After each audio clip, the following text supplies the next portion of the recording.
बच्चा जो होता है वो समटाइम्स एक साइड पे फीड कराने को प्रेफर करता है और मदर भी चूँकि वो थक जाती है या बच्चे के रोने को बर्दाश्त नहीं कर पाती है तो वो उसी साइड पे उसको फीड करवाती रहती है। ये प्रॉब्लम वहाँ पे भी आती है जब बच्चा जल्दी रोता है और माँ जल्दी से फीडर में अपनी ब्रेस्ट फीडिंग को कन्वर्ट करके फीडर की तरफ चली जाती है। तो क्या होता है कि वो ब्रेस्ट फीडिंग के हम फेलियर की तरफ जाना शुरू हो जाते हैं। समटाइम्स आगे से निपल बंद हो जाते हैं। समटाइम्स ये होता है कि ये फीडिंग ये जो कह लें कि टाइम है ये लंबा हो गया और आपने फीड नहीं कराया तो इसके अंदर गिल्टियाँ बनना शुरू हो जाती हैं और बाज़ दफ़ा इसमें इन्फेक्शन भी हो जाती है।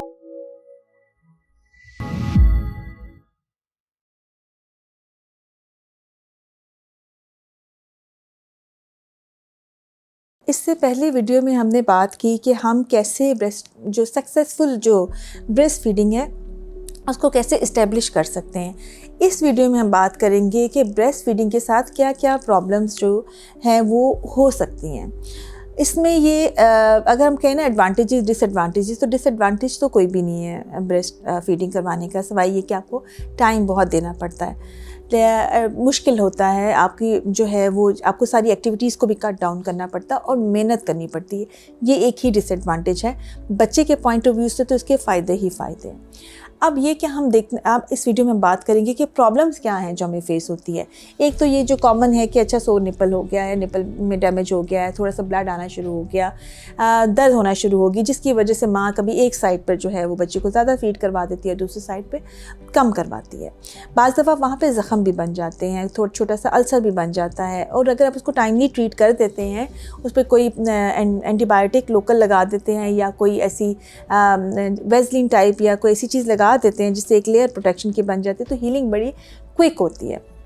आपने कभी भी उस साइड पे फीड कराना बंद नहीं करना होता।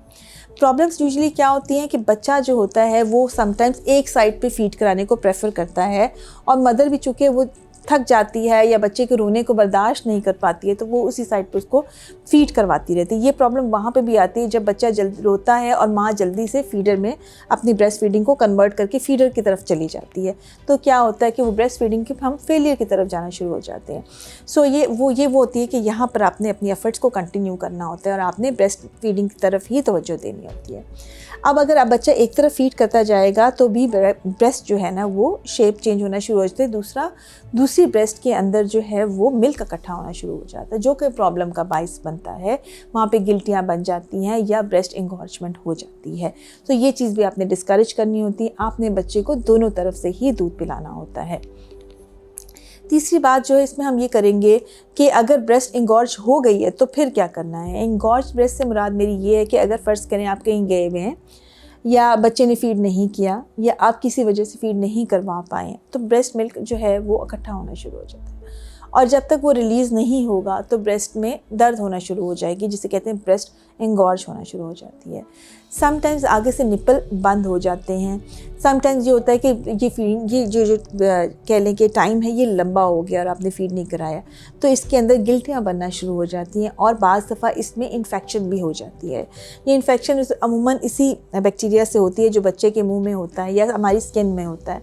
सो ये कोई ऐसी इन्फेक्शन नहीं होती जो बाहर से आ रही होती है, हमारे पास लोकल इन्फेक्शन नहीं होती है, लेकिन ये बड़ी स्वेयर इन्फेक्शन होती है जिसकी वजह से ये होता है कि जो आपकी ब्रेस्ट हैं वो बहुत ज़्यादा रेड होना शुरू हो जाती हैं, उसमें सेलुलाइटिस हो जाता है, पेनफुल हो जाती हैं। तो ऐसी सूरत हाल में फिर एंटीबायोटिक्स की ज़रूरत पड़ जाती है और एंटीबायोटिक्स से और ब्रेस्ट मिल्क को एक्सप्रेस करने से ये सूरत हाल काबू आ जाती है।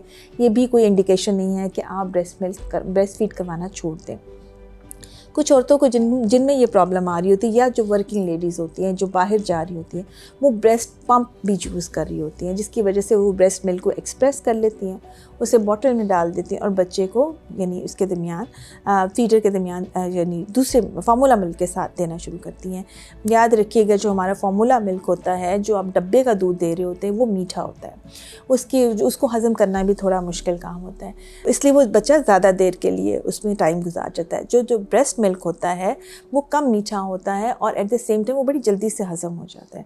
तो माएँ बाज़ दफ़ा इस चीज़ से बचने के लिए भी जो होता है वो उस टाइम के ऊपर फ़ीड नहीं करवाती हैं, फ़ीडर दे देती हैं और ब्रेस्ट मिल्क को एक्सप्रेस करके बाद में फ़ीड करवा लेती हैं। पंप आप बिल्कुल यूज़ कर सकते हैं, लेकिन इसको रूटीन बनाना कि आपने बच्चे को फ़ीड ही नहीं कराना और सिंपल पंप के थ्रू कराना भी प्रॉब्लम्स का बाइस बनता है। और ऐसे लोग जो कि पंप के ऊपर होते हैं वो बहुत जल्दी ब्रेस्ट फीडिंग को छोड़ देते हैं। सो मैं हमेशा रिकमेंड करती हूँ कि आप बच्चे को डायरेक्टली अपने साथ लगाएं।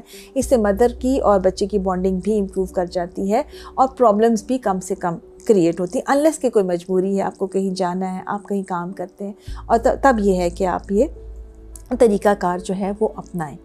फेलियर की अच्छा इसमें एक और भी इम्पॉर्टेंट बात है कि कुछ लोग अगर माँ का दूध नहीं पिला पा रहे होते हैं तो वो डब्बे के दूध की बजाय गाय का या भैंस के दूध की तरफ शिफ्ट कर देते हैं। तो वो सख्ती से मना है, चूँकि वो बच्चे के लिए हज़म करना ना सिर्फ मुश्किल है, उसके साथ बहुत सारी एलर्जीज़ भी क्रिएट हो रही होती हैं। एलर्जीज़ क्रिएट होने का मकसद ये है कि उनमें बाद में यानी हज़म करना, दूध को हज़म करना मुश्किल है, अस्थमा का मसला शुरू हो जाता है और भी और बहुत सारी प्रॉब्लम जो कि लेटर ऑन बच्चे को डेवलप होती है। सो वो तो बिल्कुल भी मना है। फिर एट दी एंड मैं यही कहूँगी कि अगर आपको ब्रेस्ट फीड करवाते हुए प्रॉब्लम आ रही है, इस तरह की कोई इन्फेक्शन डेवलप हो रही है, ब्रेस्ट एंगॉर्जमेंट हो रही है, कोई अल्सर या सो निपल हो रहे हैं, प्लीज़ आप अपने डॉक्टर से रब्ता कीजिए और ब्रेस्ट फीड करवाना बंद मत कीजिए ना। बहुत सारा ख्याल रखिएगा और दुआ में याद रखिएगा।